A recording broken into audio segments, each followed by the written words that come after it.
ত্রিপুরা চলে আসলাম নতুন একটি ভিডিও নিয়ে। তোমরা সবাই জানো যে আমরা গোপালগঞ্জ এসেছি, গোপালগঞ্জে আমরা দিদি বাড়ি এসেছি। তো তারপরে দুলা ভাই আমাদের একটি ফেমাস মিষ্টি খাওয়ালো, যেখানকার মিষ্টি অনেক বিখ্যাত।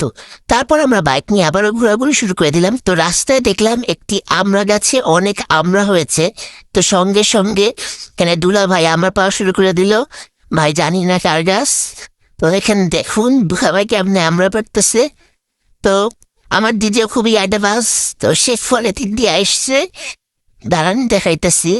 তো এই যে এখানে আমরা পারা হয়েছে, আর তাই লাশার এভাবে দেখাচ্ছিল যে কতগুলা আমরা আমরা এখানে পাসছি। আর দেখেন আমরা ব্যাগের মধ্যে টোপলা বইরা নিছি অনেকগুলো আমরা।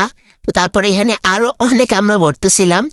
আর রাস্তায় কুড়ি একটা পাকা আমরা পাইছি, দেখেন কি সুন্দর চলে যাইতেছে, মানে একদম হাত দিয়ে ছুলে ফেলতেছি। এই আমরাটা এত মিষ্টি ছিল কি আর বলবো।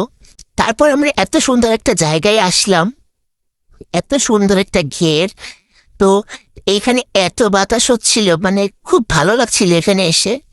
তো অনেক সুন্দর একটা পরিবেশ, আমার খুবই ভালো লাগে প্রাকৃতিক পরিবেশ।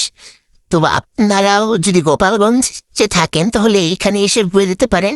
এখানে এত বাতাস হচ্ছিল, বলার মতো মনে হচ্ছে যে সারাদিন এখানেই থেকে যাই। তো আজকের মতন আমাদের ভিডিওটা এই পর্যন্ত, দেখা হচ্ছে নতুন কোনো ভিডিওতে। Bye bye.